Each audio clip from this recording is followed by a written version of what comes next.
Sabilillah. We love. Baik, assalamualaikum warahmatullahi wabarakatuh. Selamat sore semuanya. Bersama saya Muhammad Tomar, guru seni budaya SMP Islam Sabilillah Malang. Baik, pada sore kali ini sangat spesial sekali karena ini juga adalah tayangan di akhir pada awal mulai kita memulainya, dan ini adalah puncaknya, dan itu juga sangat spesial karena akan ada tamu yang sangat spesial, maestro, salah satu maestro yang ada di Indonesia yang sebentar lagi juga akan bergabung dengan kita. Kita akan membahas banyak, kita akan mengetahui banyak, dan kita juga akan belajar banyak dari beliau. Tapi sebelum itu saya sapa dulu kepada Anda semuanya yang ada di rumah, yang juga Bapak Ibu guru juga yang ada di rumah, dan juga Bapak Ibu pimpinan juga yang ada di rumah, dan wali siswa juga yang berbahagia yang ada di rumah. Semoga semuanya dalam keadaan sehat dan semuanya sudah siap nanti ya bertakbiran, yang pastinya bertakbiran di rumah masing-masing pastinya Bapak Mas Adi MS.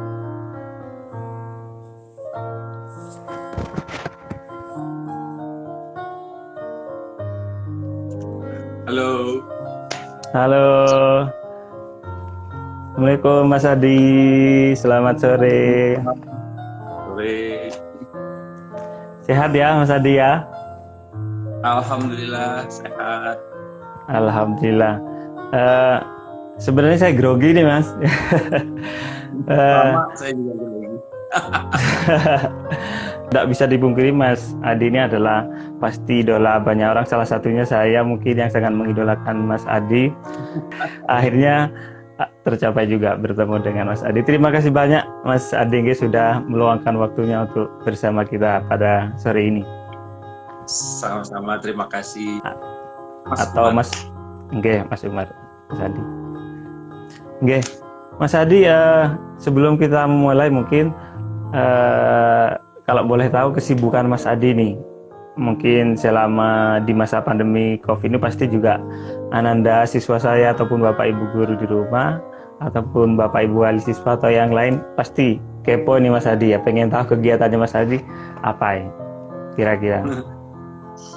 Ya, di awal masa pandemi ini tentunya semua pasti bingung sama dengan saya. Konser Twilight Orchestra tahun ini dibatalin semua.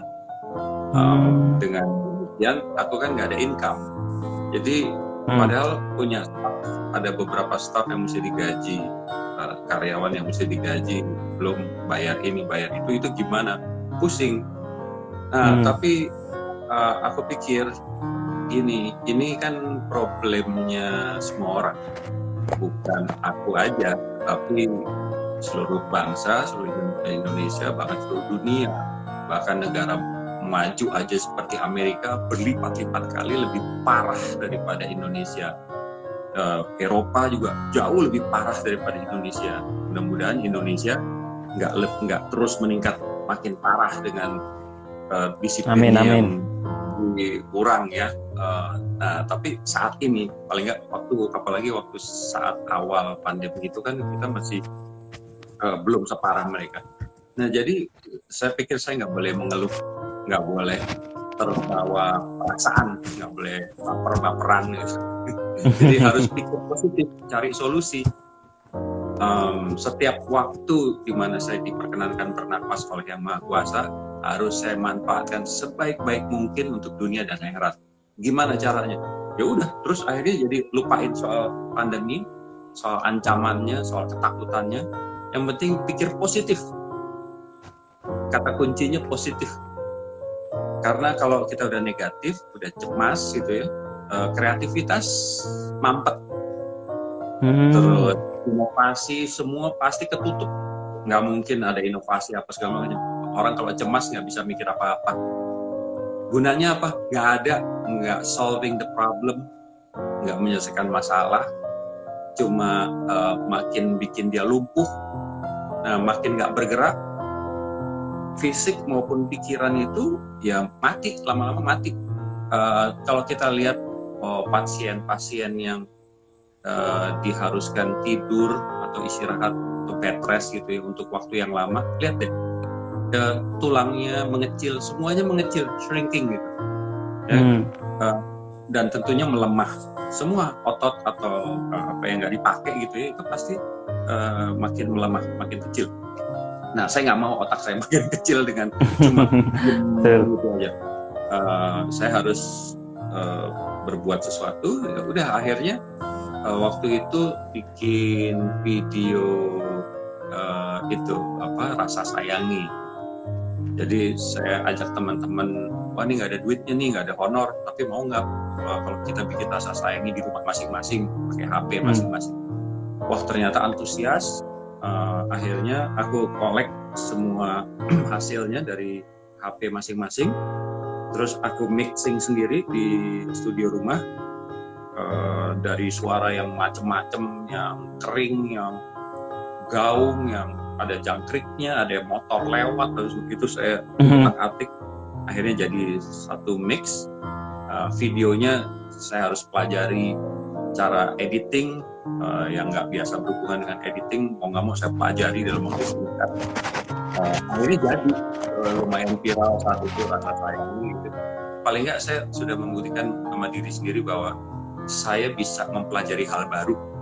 Jadi waktu yang diberikan ke kita untuk diam, untuk nggak bergerak gitu, itu jangan udah nggak bergerak kita matiin lampu jadi gelap, tapi terangin aja deh, kita istilahnya di penjara, di sel, tapi terangin aja terus kita bikin sesuatu dan ternyata bisa.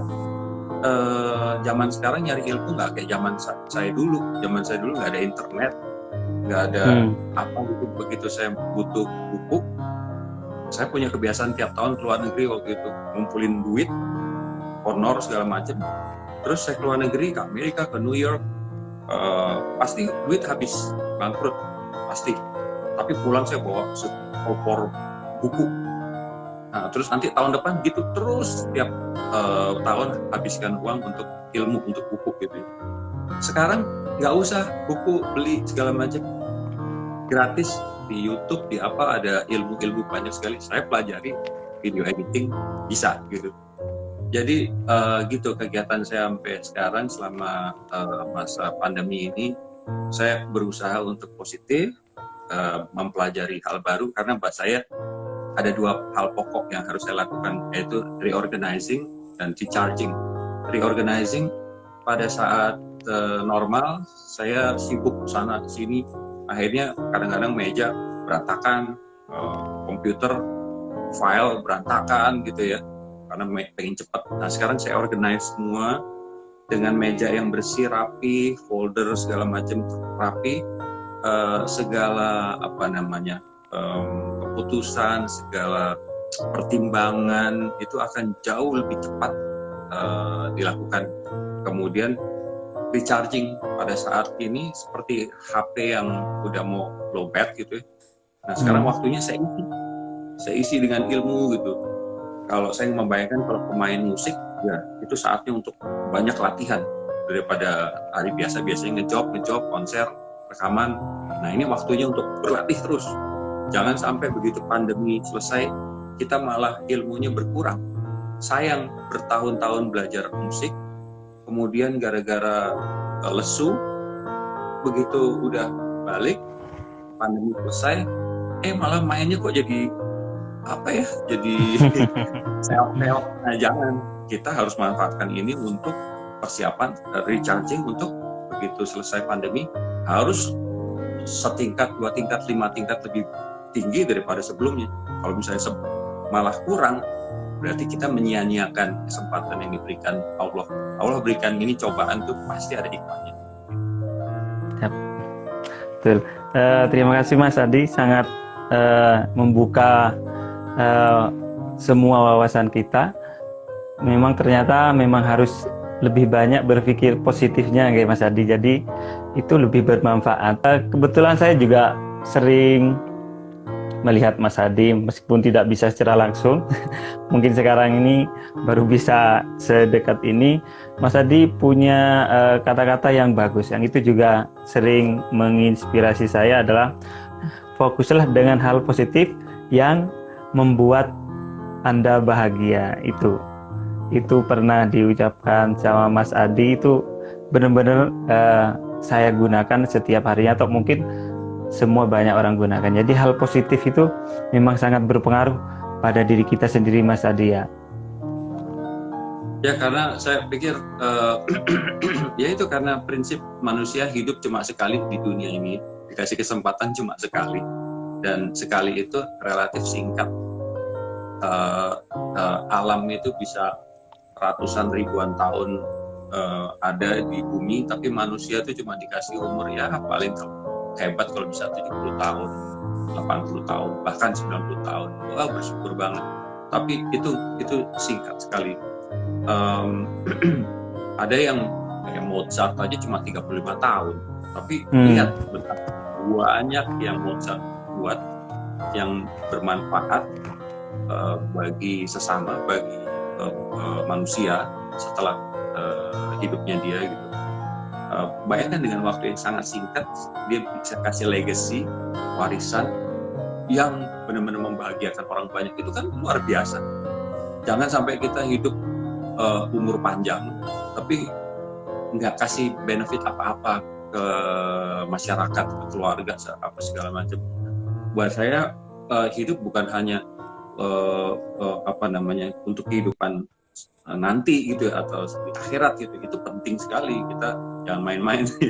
Itu kehidupan lebih panjang, kita mesti siap dengan ibadah ritual, tapi juga ibadah sosial juga kita perlu.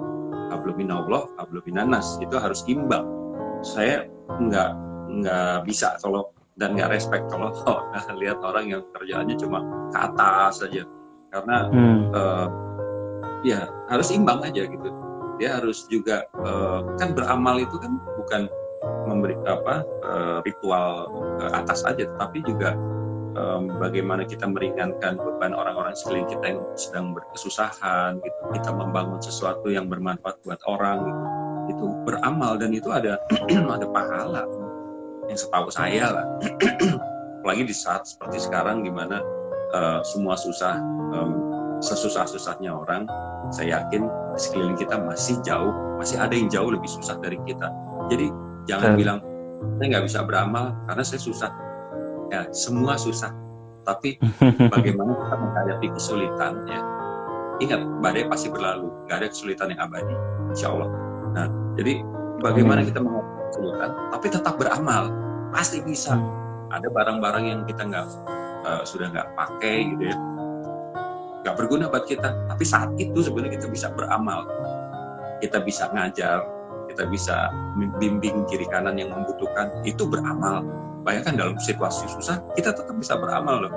Nah, jadi hidup cuma singkat, waktu singkat, gimana caranya singkat itu digunakan sebaik mungkin. Dan dengan sebaiknya ya dengan melakukan kegiatan yang kita suka. Karena pada saat kita senang dengan apa yang kita lakukan, mempelajari hal itu akan jauh lebih cepat, penyerapan lebih tinggi, hasil lebih banyak. Karena ada istilah orang sana bilang, if you love what you do, you won't work a day. Kalau kita cinta sama apa yang kita lakukan nih, kita nggak merasa bekerja gitu. Orang kalau kerja entah jadi dokter, jadi wartawan, jadi apa aja, jadi guru, kalau dia mencintai gitu ya apa yang dia kerjakan, dia nggak pernah capek. Pasti begitu kurang pengen ngajar lagi apa ya, ini ya, selalu kepikir gimana caranya supaya mengajar yang lebih kreatif, gimana caranya. Oh, ini ada cara ini nih di YouTube nih, oh ada ini, besok dipraktekin lagi, dia coba gitu ya. Terus lihat muridnya senang, aduh ada rasa bahagia gitu. Capek, kali dia lupa capek. Jadi saking senang, jadi dia bekerja, dia mencari nafkah, dia membahagiakan orang, Dia Ya, membuat orang jadi senang gitu ya, dapat ilmu juga, tapi dia membahagiakan dirinya sendiri. Itu luar biasa. betul.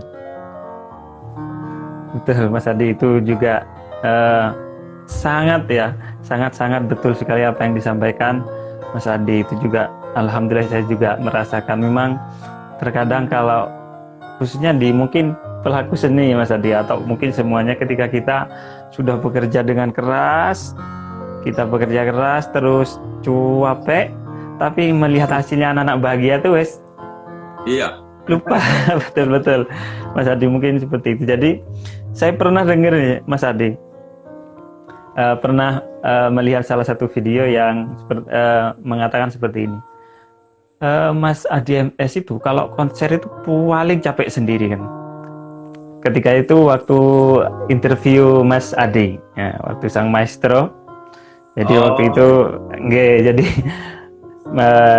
diperlihatkan juga, berarti memang Mas Adi sangat pekerja keras di situ. Memang seperti itu Kak, menurut yang ada di situ. jadi alhamdulillah aku setiap hari bekerja tuh nggak ngerasa bekerja. Mungkin karena profesinya musik, orang bilang musik kan main musik. Orang nggak bilang kerjanya apa, kerja musik.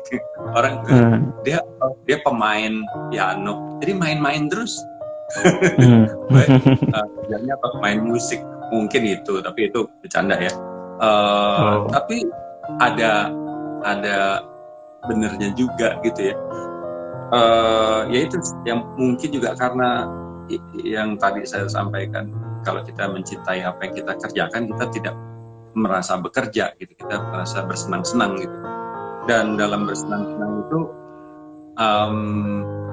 dalam membuat satu karya gitu ya, misalnya konser yang tadi disampaikan gitu, itu kan bukan perkara saya bikin aransemen di rumah berhari-hari untuk satu lagu gitu. Itu belum selesai. Satu lagu aransemen itu bisa berhari-hari loh. Bikin partitur yang berhalaman-halaman itu baru satu lagu. Nah nanti abis itu saya mesti pelajari hasilnya untuk mengantisipasi bagaimana melatihnya. Nah kemudian pada saat hari latihan nanti, saya sudah harus siap apa yang harus saya arahkan. Saya harus hati-hati apa yang kemungkinan jadi masalah, kesulitannya di mana, saya harus punya solusi sendiri. Nah, saya latih, itu lelah, pasti capek gitu, dan harus detail gitu. Saya atur dinamikanya, sini kamu terlalu keras, di sini melodi utamanya ada di trompet. Nah, kalau kita nggak bisa dengar trompet, berarti kita main terlalu keras. Nah, misalnya kayak gitu. Kemudian, kamu terlalu cepat di sini. Ini kamu harus dengar instrumen yang ini. Kalau enggak, kamu akan jalan sendiri. Patokannya instrumen itu misalnya. Jadi harus selalu come up dengan solusi-solusi gitu. Nah, udah selesai gitu ya, latihan. Begitu konser. Nah, ini.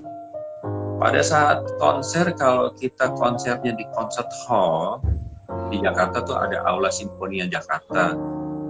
Yang akustiknya memang didesain untuk sebuah orkestra tampil tanpa sound system. Jadi kalau ke sana lihat konser orkestra gitu, semua jelas, tanpa mikrofon, tanpa loudspeaker, jelas semua.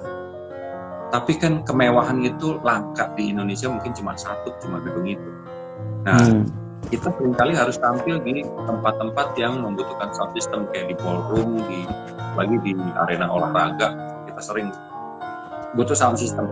Pada saat menggunakan mic sound system itu, yang tadi saya garap di tempat latihan, soal balance, soal dinamika gitu, kamu terlalu keras, terlalu gini, itu begitu sampai ke mixer, itu berantakan semua sebenarnya.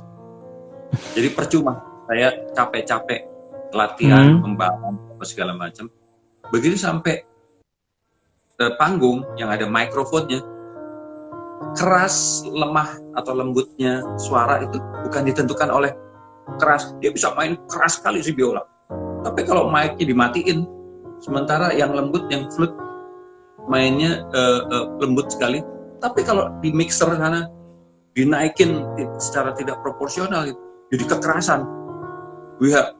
Yang main keras di situ biolanya, di penonton nggak kedengeran, yang flute orang main pelan bisa, wah keras. Ini apa? Jadi itu ekstrimnya. Tapi kan membentuk musik, sang konduktor itu sudah dengan ketelitian tinggi gitu. Ini harus ini tempo, dinamik, phrasing, semua dia dia garap gitu.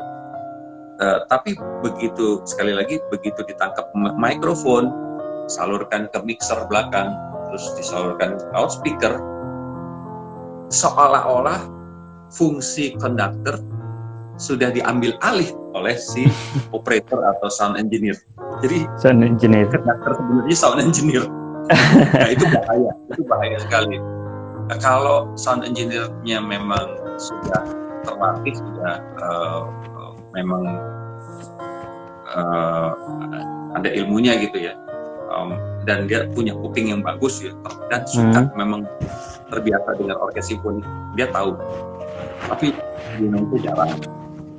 Nah, karena itulah aku nggak mau kerja di rumah berhari-hari di tempat latihan, berkeringat-keringat, itu jadi berantakan lagi pas di panggung. Maka mau nggak mau aku ikut campur sampai selesai. Nah, untuk ke situ, waktu sound check, waktu persiapan GR segala macam, ya aku cuma minta musisi grup A, kelompok string datang jam 1, habis itu gantian kelompok tiup datang jam 2. Mereka ganti-gantian kerja sepanggung, di panggung 1 jam, gantian terus nanti bersama-sama 1 jam lagi gitu.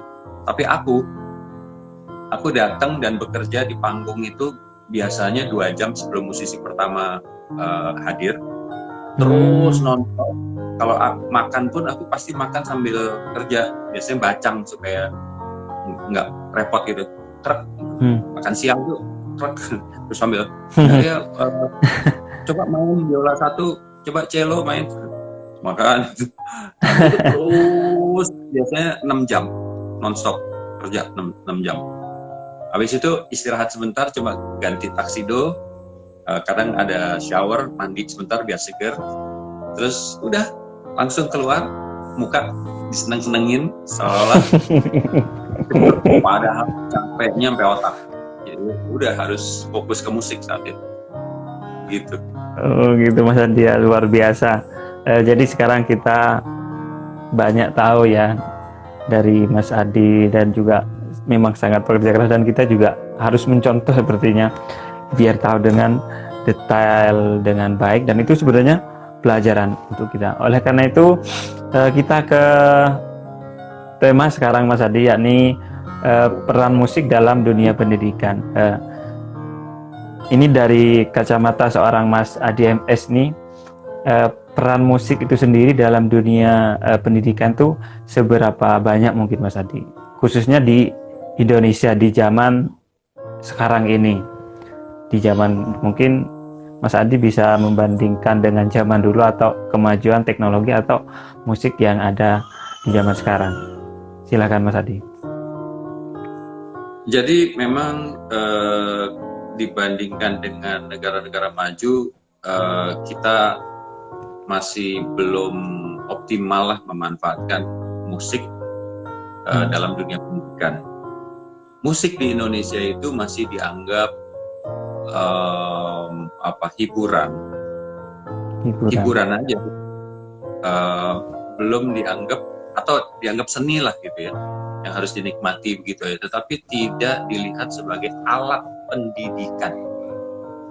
Nah, sebagai alat pendidikan ini di negara-negara maju yang inovatif ya, lihat dari sekolah dasar, dari pendidikan dasar, mereka udah manfaatkan musik dalam kegiatan belajar mengajar gitu.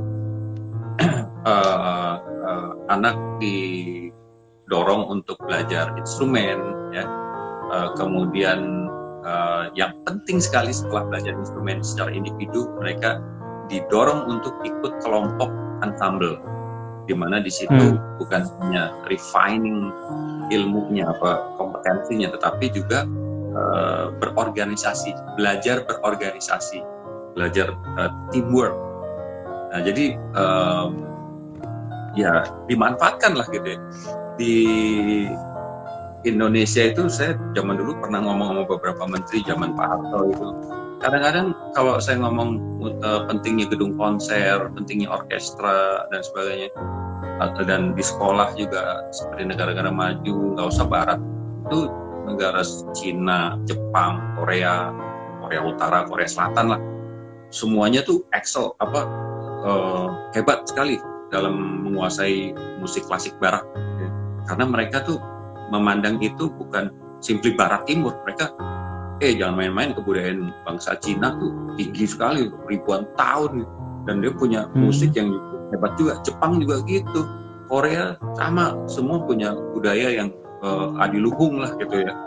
Nah tapi sayangnya di kita tuh, waktu itu saya ingat kalau ngomong sama beberapa pejabat, jangan khawatir Mas Adi, kita juga punya musik adiluhung. Jadi biasanya berhenti pada kebanggaan semu. Kenapa kita mempelajari hal-hal lain, computing gitu ya, apa aja, banyak sekali ilmu, bahkan barang kita ambil beli dari barat, kita pelajari gitu. Tapi begitu musik, kenapa kok terlalu bangga sekali gitu diri sendiri, seolah itu nggak perlu gitu karena barat gitu. Di situ yang saya menyayangkan. Maka setelah 98 akhirnya saya bikin gerakan kecil memperkenalkan musik klasik di sekolah. Itu saya keliling banyak sekolah, 1 tahun 20.000 anak saya itu tercover gitu. Simply karena pengen buka apresiasi musik simfonik, musik klasik di anak-anak sekolah gitu ya. Dan setiap konser sampai sekarang kalau ada kesempatan konser publik gitu ya, sebelum publik datang malamnya, sorenya tuh biasanya saya buka untuk anak-anak SD gitu, untuk dan saya komunikasi, saya ngobrol, kadang-kadang nawarkan siapa yang mau mimpin orkes, saya kasih tongkatnya gitu ya, untuk membangun ini. Dan kembali ke tadi ya, jadi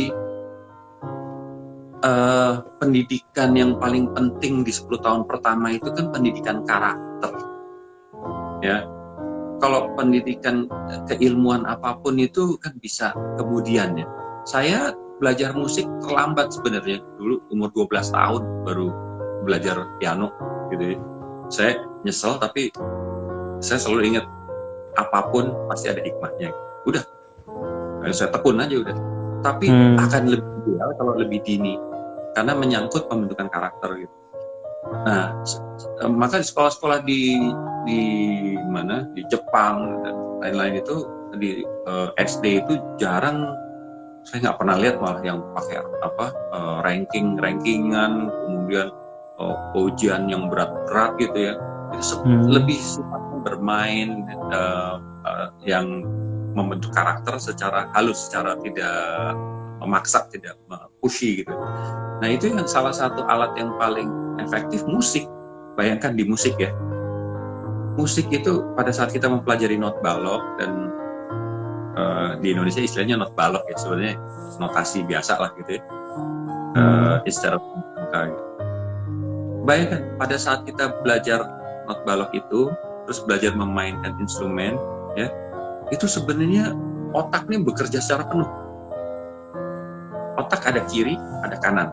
Kiri menggarap logika, hal yang runut gitu ya, yang yang pasti, presisi segala macam.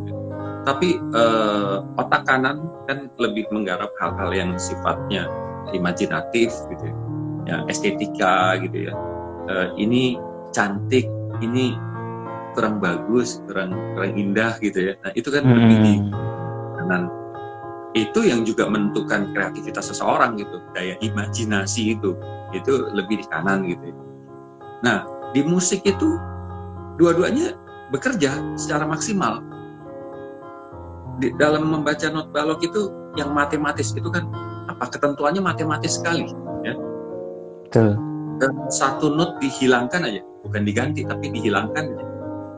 Orang yang baca pasti berhenti di situ. Apa nih? Ini saya nggak ngerti nih. Satu note hilang aja atau ditambah kelebihan atau kekurangan, nggak bisa dimainkan.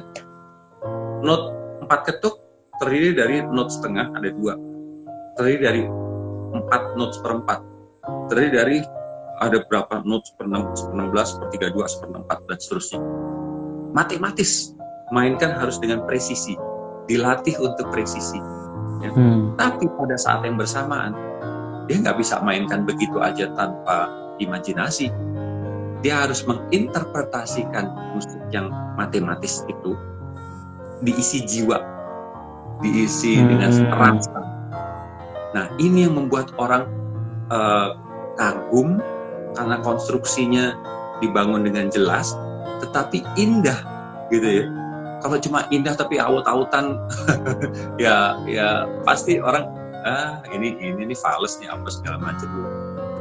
Mau ekspresif apa ya main nyanyinya juga mau wah, tapi kalau nadanya nggak tepat tuh fals orang bilang itu, atau kecepatan atau terlambat masuknya dibanding pengiringnya gitu. Tapi wah dengan feelingnya, ekspresinya luar biasa, tetap aja kan ambiar. Jadi dua-duanya mesti diperhatikan. Nah, seorang anak yang sejak dini sudah dibiasakan disiplin pada presisi, pada teks ya, tekstual gitu ya, mengeksekusinya dengan presisi gitu ya. Tetapi pada saat yang bersamaan dia dibiasakan menggunakan rasa gitu ya. Itu akan membentuk seorang yang ya orang yang bilang manusia unggul ya, yang hopefully kreatif dan inovatif gitu ya. Nah, di luar itu begitu pembinaannya gitu. Nah, saya suka ngiri gitu ya. Ini kita pasti bisa jadi bangsa unggul, bangsa hebat kalau kita mendidik anak-anak kita menjadi orang-orang yang berkarakter holistik gitu ya. Lengkap, bukan hanya jago ilmu pastinya, sainsnya gitu, tapi lengkap gitu, lengkap punya kepekaan rasa, punya kreativitas, gitu ya, imajinatif gitu ya. Pasti kita bisa maju lah. Begitu Mas Adi ya. Terima kasih Mas Adi, itu luar biasa. Jadi tadi ada cuitan dari yang mendengarkan, semoga Mas Menteri mendengarkan ini nih kali ini yang disampaikan oleh Mas Adi. Memang setuju sekali.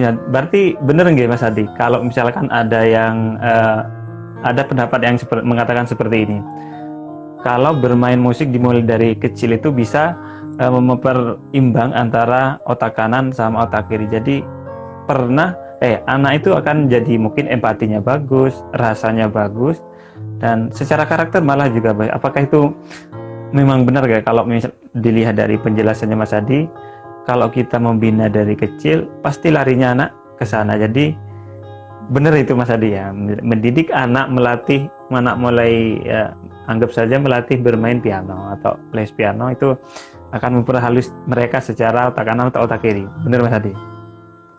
Umumnya begitu, tentunya pasti ada anomali ya, di 1-2 anak nggak ngefek, malah ada sesuatu kan. Manusia itu hidup dengan pengalaman batin masing-masing yang unik, yang berbeda gitu. Ada bawaannya, dia punya sifat tertentu, kombinasi dengan faktor eksternal, dia tumbuh di lingkungan tertentu. Terus dia baca hal yang kebetulan ketemu buku yang di rumahnya atau di tempat wilayah dia gitu ya, tertentu yang semuanya membentuk karakter dia gitu ya. Jadi kita nggak bisa bilang pasti 100% orang kalau belajar musik klasik sejak dini pasti jadi gini yang indah-indah. Pasti ada anomalinya gitu ya.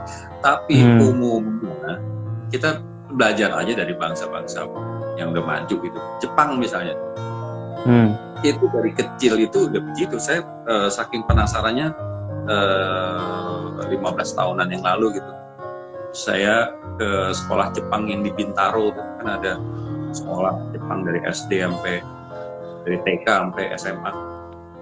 Sektor 9 Bintaro. Saya permisi datang ke sana cuma pengen ke kelas musik mereka. Gimana mereka belajar musik. Itu mereka di anak-anak SD gitu. Masuk kelas red, terus gurunya menjelaskan bahwa berikut ini kita akan mendengarkan karya Tchaikovsky, Swan Lake. Ini musiknya begini, begini, begini, begini. Semuanya atentif, mendengar dengan tekun, dengan imajinasi masing-masing.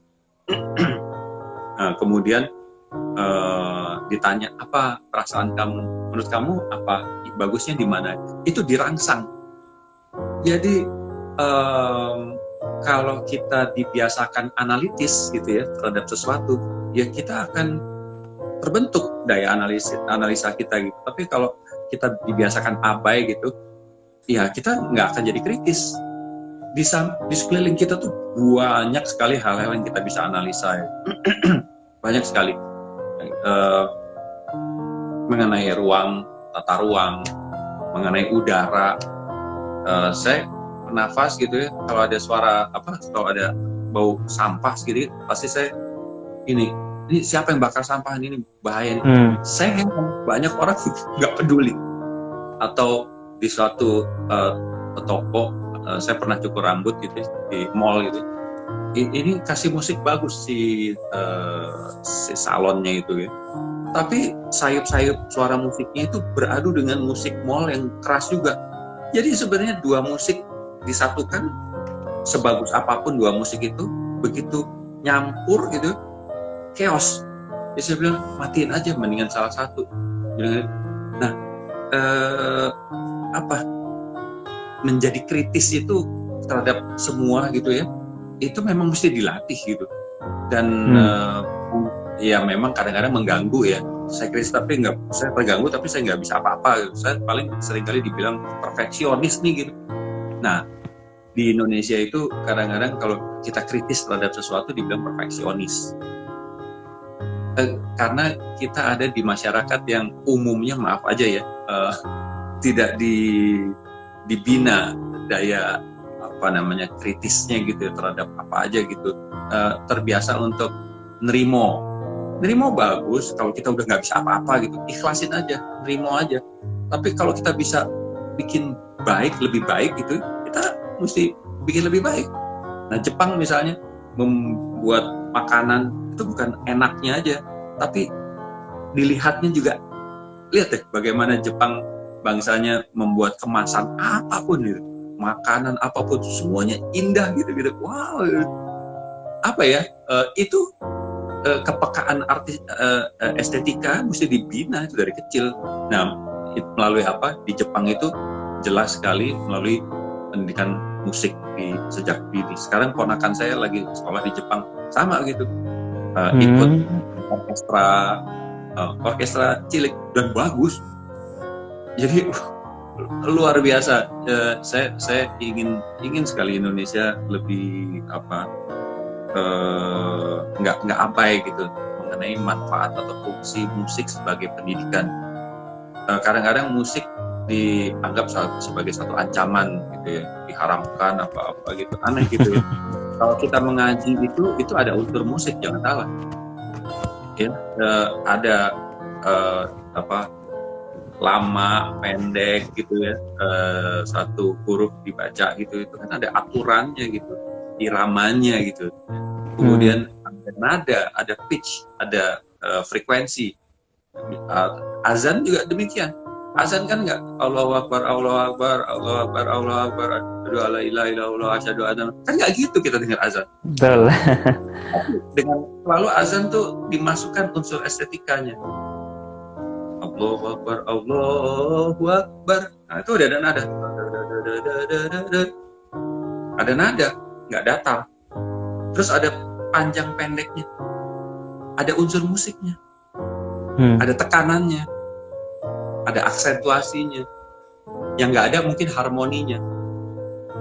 Harmoni maksudnya ada suara 2, ada suara 3. Kalau Al-Banjari ada Mas Adi itu. Ada chordnya. Iya. Nggak ada chordnya kan? Nah, nggak ada kan? minus chord, minus harmoni. Tapi unsur-unsur lain, melodi ada, ya, irama ada, Ya, tempo segala macam, phrasing, itu unsur-unsur musiknya ada. Nah, sayangnya kita sering itu musik.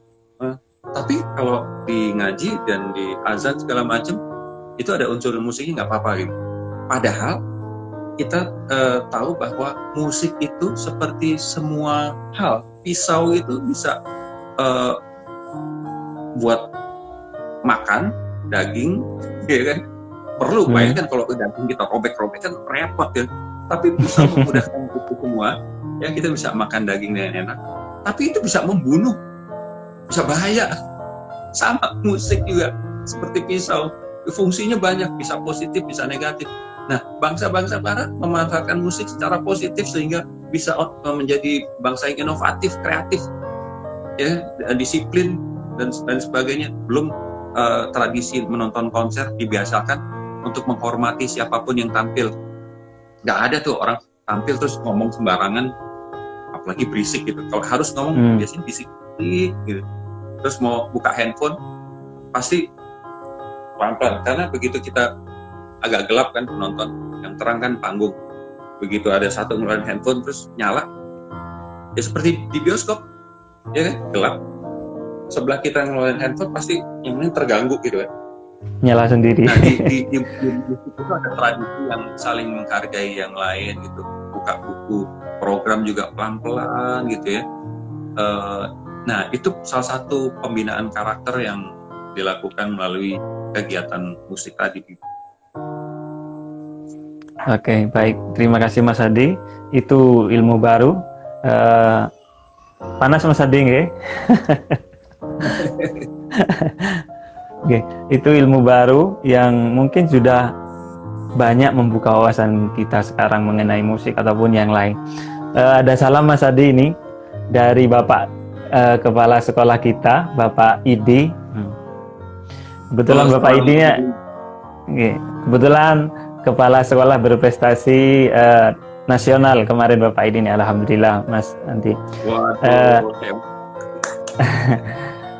Ini salamnya, semoga Mas Adi suatu saat berkenan bergabung dengan menginspirasi kami dalam pagelaran Orkestra Simfoni Hasanah Bangsa di Sekolah Islam Sabilillah Malang. Jadi memang di Sabilillah itu ada pagelaran orkestra Mas Adi yang bertajuk Simfoni Hasanah Bangsa. Memang belum murni orkestra full Mas Adi, masih ada gabungan dari seperti gamelan, kemudian band, kemudian alat musik tradisional angklung dan lain-lain. Jadi di-combine menjadi satu kesatuan, kita namakan adalah SKB Mas Adi. Jadi besar harapan kami juga, terutama kepala sekolah menyampaikan tadi dan Bapak Ibu guru yang lain, bercita-cita semoga Mas Adi ada di tengah-tengah kita kalau nanti sudah normal kembali.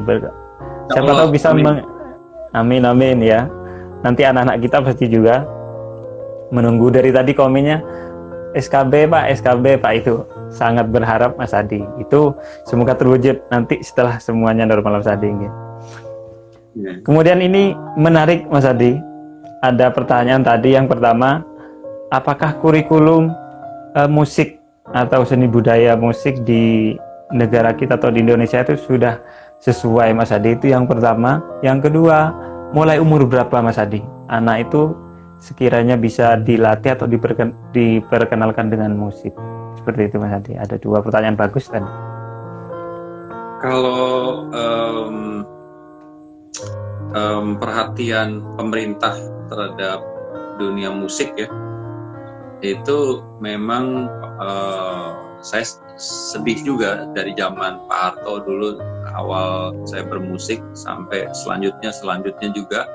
Saya zaman Pak Harto dulu datang beberapa kali ke menteri-menteri, Pak Yopafe 2 kali, saya menghadap Pak Wardiman, Menteri Pendidikan PDK, Gubernur Suryadi saya datangi gitu.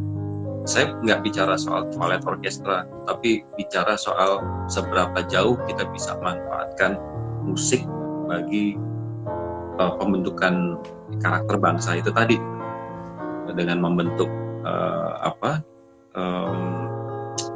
iklim yang kondusif untuk itu, yaitu bikin infrastrukturnya gitu. Concert hall kita nggak punya. Negara-negara yang semua punya, tetangga kita yang kecil-kecil aja ada berapa concert hallnya, Singapura ada berapa, Malaysia juga, Vietnam juga punya, semua punya, Filipina semua. Kita nih jauh lebih besar daripada mereka.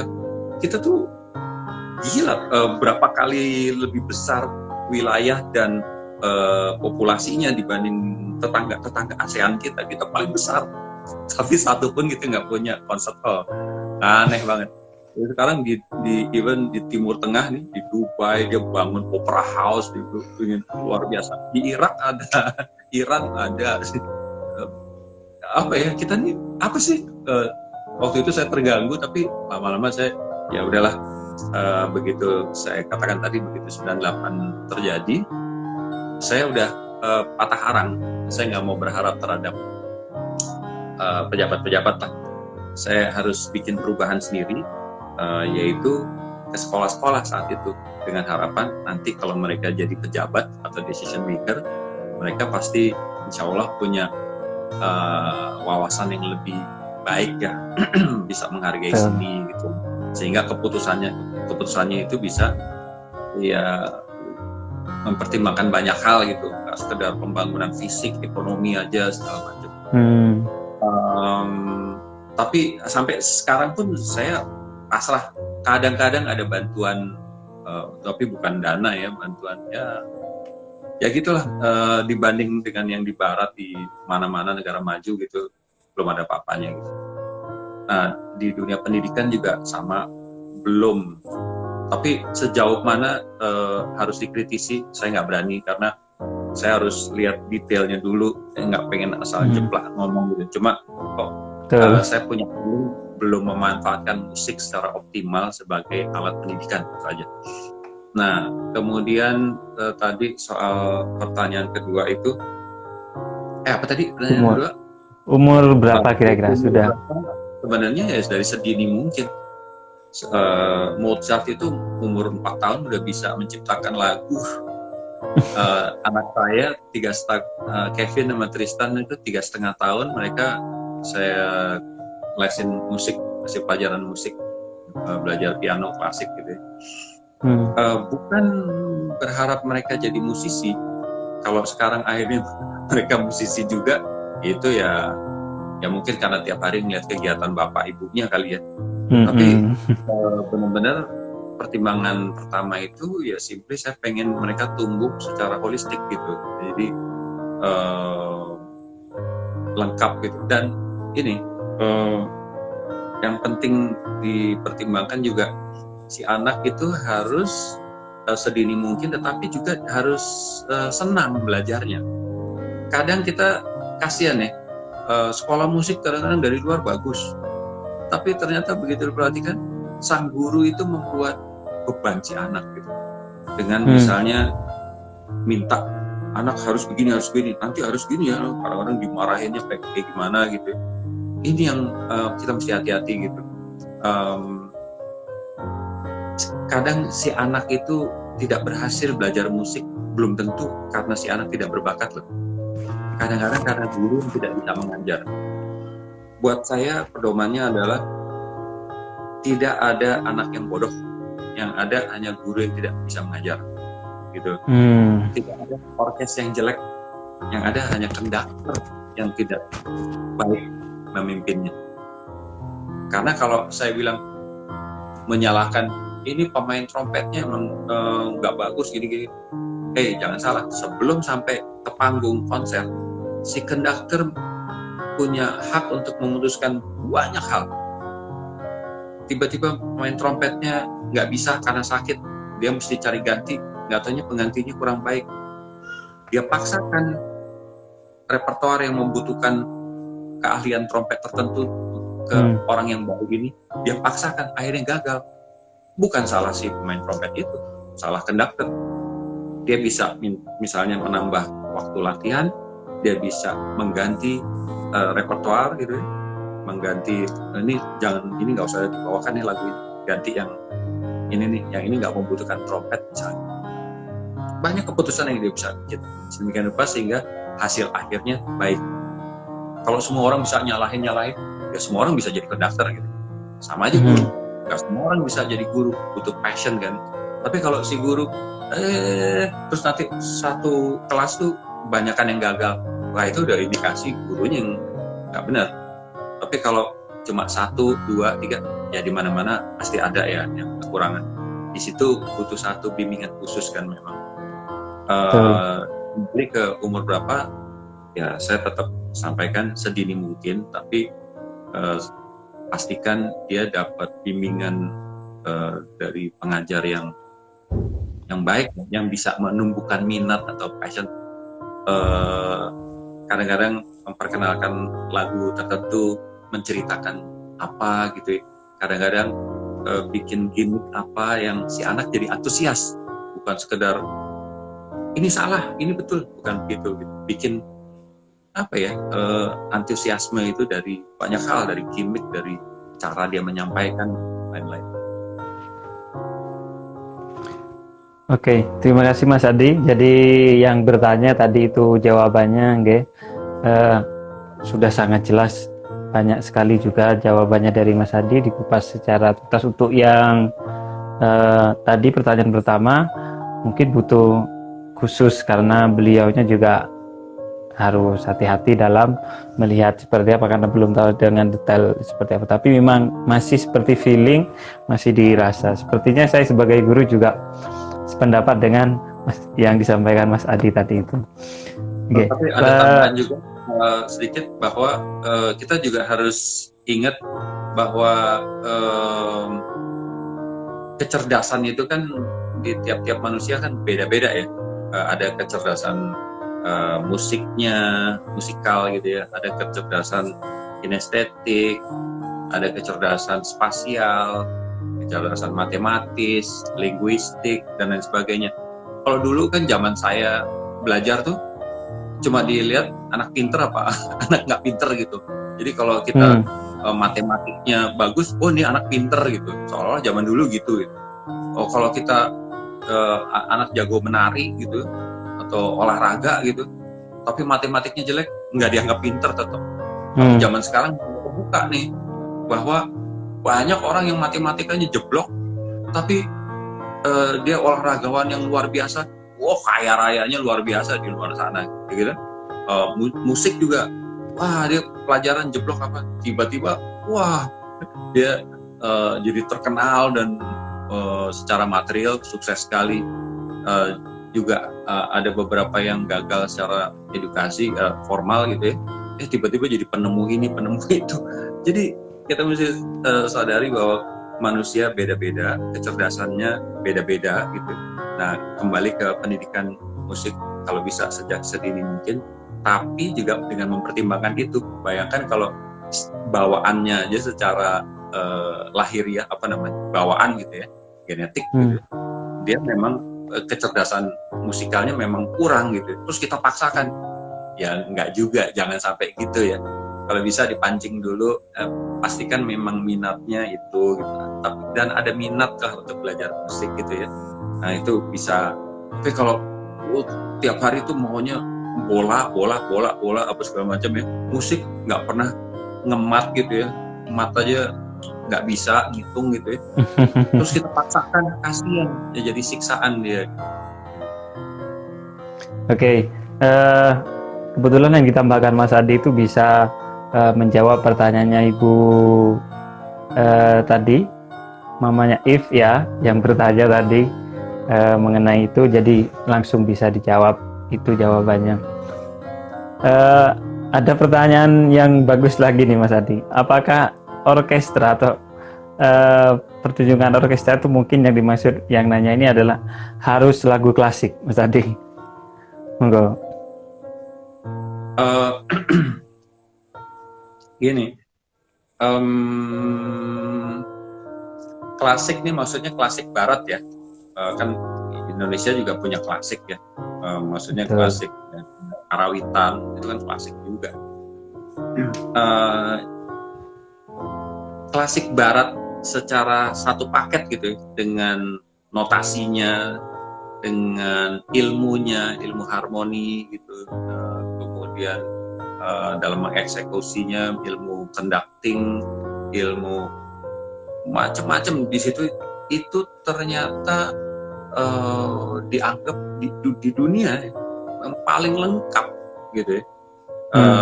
Imbang antara rasio sama imajinasi gitu, emosi dan rasio itu bisa imbang gitu ya, karena ada ketentuan yang spesifik, yang tekstual gitu, yang tertulis di, seperti orang memainkan karya Chopin atau karya Mozart itu sekitar katakanlah 50 tahun yang lalu gitu, 100 tahun yang lalu gitu, sama dimainkan sekarang nggak beda, ya beda interpretasinya ya, sama soundnya karena teknologi recording kan udah jauh lebih jernih sekarang.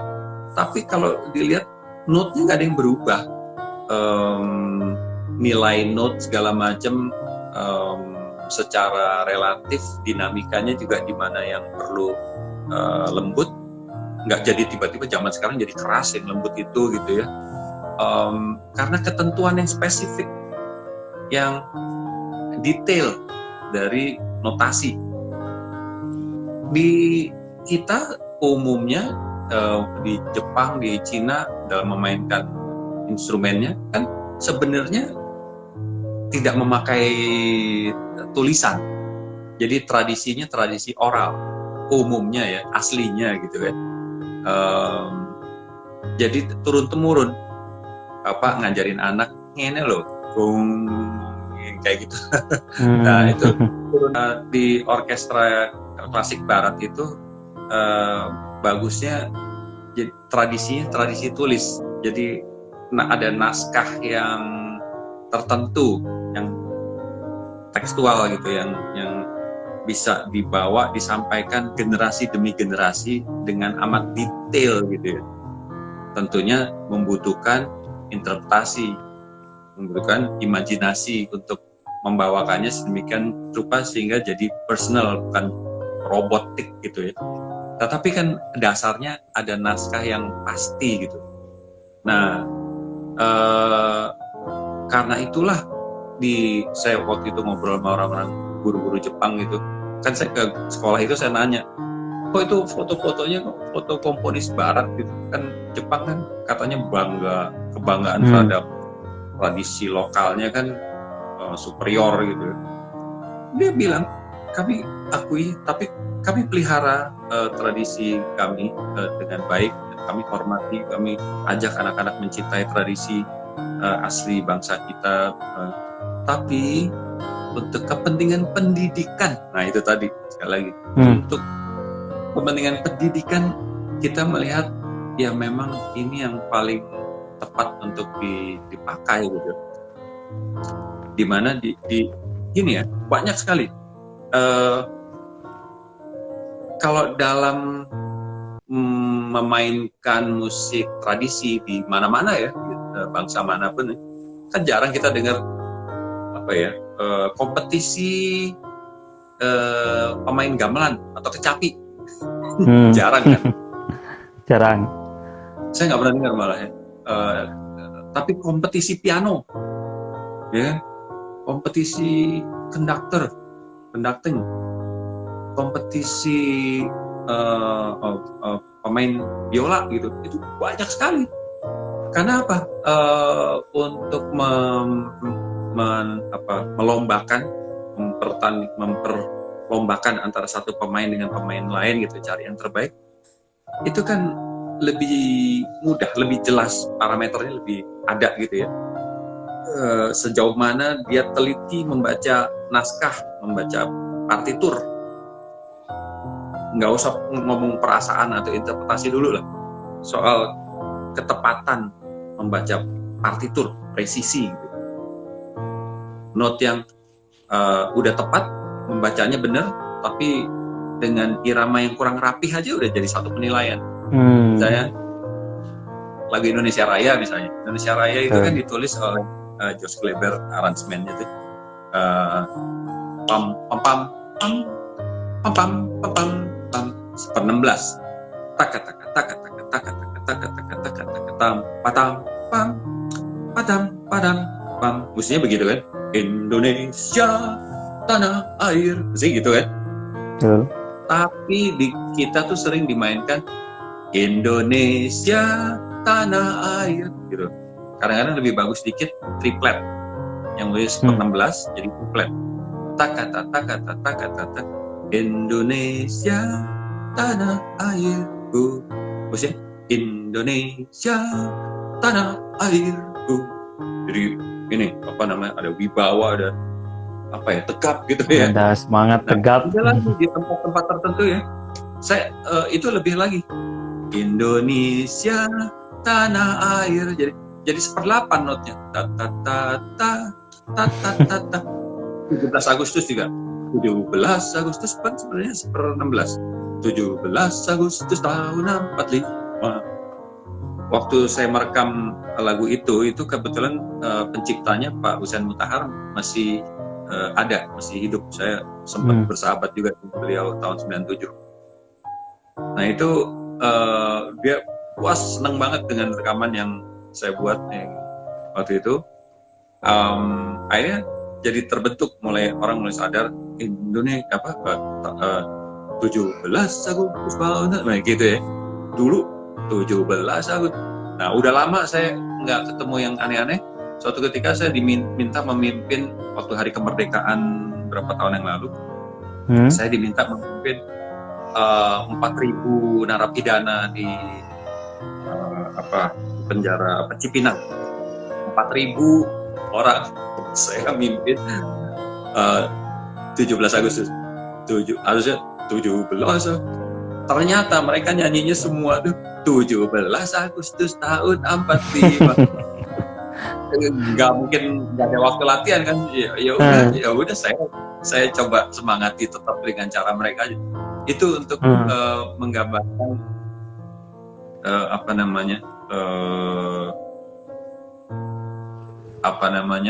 bahwa karena kita tidak terbiasa presisi itu, jadi kebiasaan yang penting rasa juga benar, bagus, penting. Orang luar tuh kadang-kadang kagum kemampuan rasa kita, gitu. Rasa kita bagus, tapi ketelitian terhadap kepresisi itu yang kurang. Nah ini maka saya katakan untuk konteks pendidikan memang kita nggak bisa lepas lah gitu. Pelajari musik klasik barat sebagai satu paket yang memang lengkap gitu ya. Nggak usah bersombong-sombong diri, kita juga punya musik adiluhung. Di Cina mereka pelihara tradisi adiluhung mereka, Jepang juga begitu.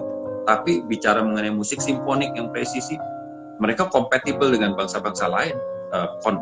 Seringkali konduktornya orang Jepang, orkes Amerika, pianisnya, solisnya dari India misalnya, itu kompatibel. Kita enggak, kita di Indonesia jarang sekali yang bisa kompatibel dengan itu. Sayang menurut aku sih, kita kan istilahnya you don't have to invent the wheels, reinvent gitu. Kalau mau menemukan inovasi sesuatu yang baru, bukan sesuatu yang roda kan udah ada, ngapain ditemukan? Saya menemukan roda gitu. Ngapain? Wheelnya udah ditemukan zaman dulu. Saya menemukan lampu gitu. Apa sih itu ya kan? Lampu udah dari dulu. Gitu. Nah, sekarang bagaimana kita menggunakan cahaya dari lampu untuk apa yang jadi inovatif? Nah, itu ya. Makanya kalau udah jelas ilmu klasik barat dengan segala ketentuannya itu bisa menemukan semangat kompetitif gitu ya. Terhadap presisi, ngapain kita nyari-nyari lagi gitu, pakai aja. Dan dengan memainkan itu ternyata si pemain, si murid itu bisa kompetitif gitu. Saya bisa jago, jadi competitiveness-nya tuh jelas gitu. Bukan sekedar dia mainnya lebih enak, tapi lebih presisi, lebih bener gitu. iramanya benar, intonasinya bagus, tapi interpretasinya juga bagus, jadi lengkap semua gitu, holistik gitu. Jadi makanya ya kalau nggak bisa karena gurunya nggak ada atau alatnya nggak ada, ya jangan kita sedih kita nggak bisa, jangan. Menurut saya manfaatkan apa yang ada di sekolah itu, apa yang ada di rumah itu. Misalnya ada gitar, wah saya nggak bisa ini karena nggak ada piano, jangan gitu. Adanya gitar, ada ukulele, ya pakai aja untuk sekarang kan di YouTube banyak cara memainkan ukulele yang benar, yang baik gitu. Betul. Yang penting pelajari semua hal dengan serius. Mau gamelan, ada cuma gamelan, kenapa enggak? Pelajari aja gamelan tapi dengan cara yang bener, cari browsing siapa yang pernah berikan arahan memainkan gamelan dengan baik gitu ya. Oke, terima kasih banyak Mas Hadi, dan saya pikir siapapun yang bergabung dari tadi itu sangat beruntung ya, sangat beruntung mendapatkan wawasan yang luar biasa dari Mas Hadi. Saya juga selaku guru Mas Hadi, khususnya guru musik, banyak terbuka wawasan saya, dan juga pastinya Bapak Ibu guru yang ada di rumah ataupun siapapun pasti sekarang setelah nanti mungkin berakhirnya live ini lebih banyak ilmunya, terutama ilmu tentang kekayaan dalam musik, entah musik apapun, dan bagaimana cara mengembangkan musik ya lewat pendidikan dan lain-lain. Baik, Mas Adi, kalau mohon maaf Mas Adi ya, ini kembali ke masa lalu, karena ini mungkin juga yang menjadi khususnya saya pribadi Mas Adi ketika melihat sosok Mas Adi yang dulu mungkin setelah SMA, Mas Adi belum kuliah mungkin, dan saya ingat yang saya lihat di YouTube, biarkan saya di jalan saya, Mas Adi cuma mungkin saya cuma makan saja di rumah, tidur, selebihnya saya biaya sendiri. Dan kemudian Mas Hadi ya dalam kutip mungkin mengumpulkan biaya untuk membeli buku atau belajar musik sampai ke luar negeri. Saya sendiri Mas Hadi sebenarnya juga sama ya, jurusan saya mungkin bukan musik, tapi memang saya tekuni belajar musik. Mungkin dari perjalanannya Mas Adi ini kan sudah menginspirasi, anggap saya pribadi atau mungkin orang lain. Adakah mungkin yang ingin Mas Adi sampaikan dari melihat yang terjadi di Mas Adi sendiri sampai sukses dan sampai sebesar ini, Mas Adi? Waduh, yang penting saya nggak pernah ngerasa besar-besar tadi sukses besar itu relatif ya, bisa kita kegeeran sendiri, kita pikir kita sukses, kita besar, padahal di mata orang takutnya ya, saya selalu takut begitu kita merasa kita sukses kita udah selesai, daya juang itu biasanya itu lumpuh. Pada saat merasa dia udah besar gitu ya, cenderung nggak sengaja ngecilin orang gitu. Nah itu saya pikir intinya gini, saya berkeyakinan bahwa waktunya kita stop belajar adalah pada saat kita udah di tanah. Jadi sampai sekarang saya masih sering belajar juga dengan musisi aja. Saya kadang-kadang mendapat ilmu dari anak saya aja, saya ilmu. Sekarang mana mungkin saya bisa ikuti tren musik yang sekarang berkembang begitu cepat. Maka kalau ngobrol sama anak-anak saya cari ilmu. Jadi siapa aja itu bisa dijadikan guru kita gitu, tempat kita belajar. Saya kalau ada buka sebentar internet, ke YouTube, kadang-kadang kita nggak pengen, tiba-tiba bagaimana membuat ini, itu aduh kepengen banget. Kadang-kadang saya saking pengennya saya catat, nanti abis ini kesibukan selesai saya belajar. Begitu banyak sekarang kesempatan untuk belajar. Jadi penting menurut saya menyadari bahwa belajar itu ongoing proses, bukan proses yang pernah berhenti gitu ya. Selama hidup kita harus terus belajar. Kembali ke pertanyaan semula tadi, saya waktu muda itu pernah ya seperti itu ada ceritanya. Jadi Gimana Mas Adi? pada masa itu kan zaman saya ya masih baru selesai sekolah tahun 79. Itu kan orang tua selalu minta anaknya kuliah untuk jadi dokter, jadi insinyur, jadi arsitek, jadi apa. Pokoknya yang sejenis itu, jadi pegawai negeri, jadi apa. Itu kalau nggak begitu nggak gaya gitu, nggak keren gitu. Nggak keren. Apalagi jadi musisi. What? Jadi musisi? Saya berapa kali pacaran, gagal terus gara-gara jadi musisi. Nggak dianggap masa depan suram. Nah, waktu itu akhirnya saya bikin riset kecil-kecilan gitu. Saya pelajari gaya hidup musisi senior saya, terus musisi yang ada di barat, yang di luar gitu, di luar Indonesia ya. Kenapa yang sukses, kenapa dia sukses, yang gagal hidupnya, kenapa saya pelajari tuh. Kok lama-lama saya justru makin yakin bahwa nggak ada yang salah di dunia musik ini. Di profesi musik nggak ada yang salah. Profesi sebagai musisi itu sama aja dengan kamu jadi wartawan, jadi dokter, jadi pedagang, jadi apa. Semua mengandung resiko. Dokter kalau kerja di rumah sakit secara tetap mungkin dia punya skema pensiun apa segala macam kali ya. Tapi kalau dia dokter praktek sendiri, ya dia harus rajin mengelola dirinya sendiri kan, keuangan segala macam. Rajin, boros, nggak punya simpenan, nggak punya tabungan, nggak punya asuransi, ada apa-apa, ya terpuruk sendiri. Pedagang pun begitu, nggak ada bos. Begitu rugi, tapi semua margin, semua keuntungan selalu dia pakai habis buat bersenang-senang, nggak mau keluar duit buat nambah modal segala macam. Ya udah deh segitu-gitu aja, makin lama makin mati.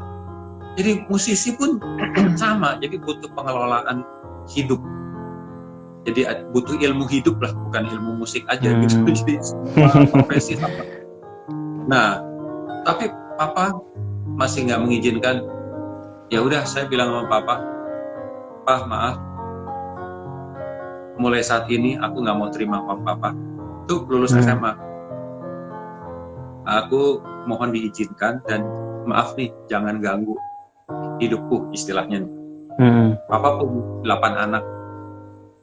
Nah, yang lain-lain kan jelas. Ada satu produk gagal, anggap aja aku produk gagal. Tapi yang penting bahagia. Aku pengen hidup yang itu bahagia. Dengan cara apa? Kembali yang pertama tadi. Karena mengerjakan apa yang aku cintai. Aku pengen hidup dengan mengerjakan apa yang aku cintai. Izinkan aku, Pak. Udah, aku nggak mau terima uang. Aku cuma pengen meyakinkan Papa bahwa dari musik saya bisa hidup. Bukan jadi orang kaya raya, enggak. Ya insya Allah ya. Tapi yang penting saya ingin buktikan bahwa dari musik saya bisa hidup. Nah udah, mulai masa-masa yang amat sulit. Saya kan butuh, ya tadi nggak mau terima uang, tapi saya tetap minta izin tidur di rumah sama makan di rumah. Cuma gitu aja. Ya tentu ketawa orang tua, tapi saya bilang saya keras soal itu gitu. Nah udah, saya beli buku, beli apa segala macam, butuh duit nih. Minjem tante, diem-diem utang sana, utang sini. Pada heran, ya bapak saya punya pabrik, ya berkecukupan banget lah gitu ya. So saya datang ke tante, ke om minta duit, pinjem uang, kan pada heran. Kamu kenapa gitu? Udah, jadi kebiasaan begitu, tapi selalu kebayar. Alhamdulillah selalu kebayar. Bahkan akhirnya di 1 tahun 2 tahun kemudian tuh, waktu papa mau ganti mobil, saya yang beli mobil papa secara cicil ya, nyicil. Jadi yang lain-lain masih naik motor, kuliah, ada yang kuliah di Unpad, ada yang di UI, ada yang di Philadelphia, Amerika, ada yang saya satu-satunya nggak terima itu sama sekali, malah saya beli mobil orang tua tapi nyicil. Nah nyicilnya itu jangan salah, kalau terlambat tuh ditegur. Kadang-kadang dulu merasa baper, aduh kan aku udah nggak nerima uang nih, terlambat dikit nggak apa-apa lagi gitu kan, tetap ditegur. Belakangan saya berterima kasih pada orang tua saya yang mengajarkan saya kedisiplinan dan mengajarkan soal komitmen. Kalau udah janji, ingat, uang bisa dicari, bisa dipinjam, bisa dicari lah gitu. Tapi trust, kepercayaan orang, itu begitu luntur ya, karena kita ingkar janji, apalagi dengan sengaja jahat gitu ya. Itu diingat seumur hidup dan kita pintu dia buat kita ketutup. Itu bahaya. Alhamdulillah orang tua saya ngajarin komitmen itu. Kan kamu udah janji tiap tanggal 15 bayar cicilan. Udah, akhirnya lunas. Lama-lama saya bisa buktikan ke orang tua bahwa saya aman gitu. Yang dibilang masa depan musisi nggak jelas, alhamdulillah jelas gitu ya. Jelas. Pacar diputusin terus, lama-lama saya bisa buktikan bahwa saya bisa gitu, dan alhamdulillah orang tua memesnya alhamdulillah kasih kepercayaan ke saya bahwa saya kok yakin kamu punya masa depan gitu. Nah itu memes aneh juga. Zaman dulu kan orang pengen yang udah jelas-jelas gelarnya ini, anak itu gitu. Nah, si memes yang mau ambil resiko, saya salut juga sih. Kemudian ya gitu, karir saya bangun benar-benar dengan keringat yang resiko yang luar biasa. Tapi saya senang, puas gitu, nggak merasa nggak dapat keadilan di keluarga, nggak, malah saya senang gitu ya, saya dapat kesempatan untuk bertarung nasib gitu. Ya, terima kasih Mas Adi. Jadi itu ya teman-teman semuanya yang menyaksikan, Ananda, Bapak Ibu semua yang ada di Nusantara, tadi juga ada NTT, ada dari Bandung, dan beliaunya ternyata sangat low profile ya. Beliaunya malah beliau tidak mau dikatakan sukses, karena kalau sukses ya wes di situ sudah. Jadi selalu jangan berhenti belajar. Mas Adi, terima kasih banyak Mas ilmunya. Saya sangat appreciate dan saya sangat terharu ya. Ini juga seperti mimpi, tapi alhamdulillah ini nyata ya, Mas Adi bisa bertatap muka lewat HP dengan Mas Adi. Ini sudah 1,5 jam bersama Mas Adi dan mungkin mohon maaf karena keterbatasan waktu. Paparan dari profilnya Mas Adi, juga perjalanan Mas Adi tadi itu adalah sebenarnya juga cerminan untuk kita, agar kita berusaha entah dalam dunia pendidikan atau apa yang kita yakini, apa yang kita sukai, yang kita cintai, asal kita yakin ya teman-teman semuanya. Jadi Mas Adi, terima kasih banyak. Ini sudah 1,5 jam, mohon maaf mengganggu waktunya yang awalnya mungkin cuma 30 menit jadi 1 jam, 1,5 jam.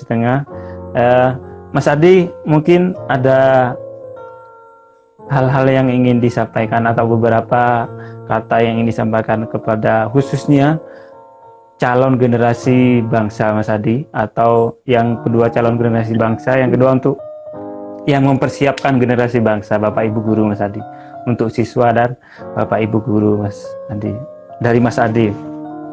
Ya, saya hanya ingin pesan, memberikan gambaran aja ya untuk generasi yang sekarang muda ya, bahwa Anda itu beruntung sekali ya. Bayangkan sekarang sudah ada internet yang memudahkan semuanya. Bayangkan yang tadi saya bilang, zaman saya dulu nggak ada internet, nggak ada apa, saya mau mencari ilmu, baca ilmu, mesti cari bukunya dengan susah payah. Setelah ketemu judulnya, saya kumpulin, catat. Suatu ketika saya kumpulkan uang, pergi ke Amerika, borong buku, pulang baca lagi, kayak gitu. Kalau sekarang dengan internet, kita cuma masukkan keyword satu, gamblang semua apa aja ada gitu ya. Betapa beruntungnya Anda gitu ya. manfaatkan, jangan sia-siakan itu semua. Dan sekarang juga kalau kita lihat pandemi ini ya, kita disuruh stay at home, work from home, tapi kita punya internet, kita bisa berhubungan ini, ya kan? Bisa sharing, betul sekali, ya. bisa mempelajari hal baru. Saya mempelajari video editing dalam 1 minggu dengan dari YouTube, dari itu bisa sekarang jadi bisa editing. Bayangkan kita di penjara, kita bisa recharging, bisa dapat ilmu terus. Zaman dulu itu tuh tahun 1918, 3 tahun loh manusia di dunia itu di penjara gitu. Habis Perang Dunia Pertama itu ada Spanish flu, itu nggak bisa ngapa-ngapain, di rumah aja. Bayangin kita lihat tembok gitu. Kayak sekarang mereka pakai itu juga waktu itu. Terus habis itu ada beberapa pandemi yang dahsyat juga ya, tapi pandemi yang sekarang dahsyat sekali, jangan main-main. Cuma kita punya cara untuk tetap terhubung, ini luar biasa.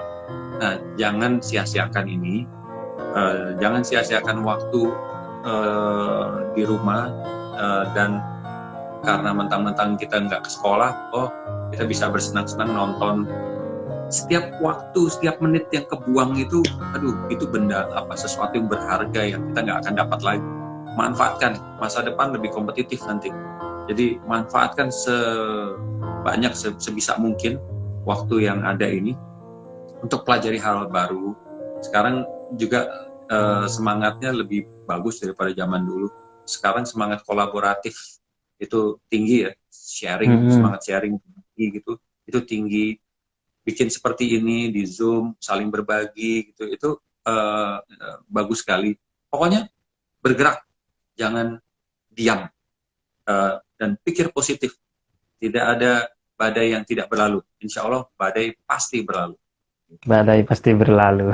Terima kasih banyak Mas Adi. Dan terakhir, ini paling terakhir Mas Adi, slogan di sekolah kita, kalau saya bilang sabilillah, nanti jawabnya we love saja Mas Adi.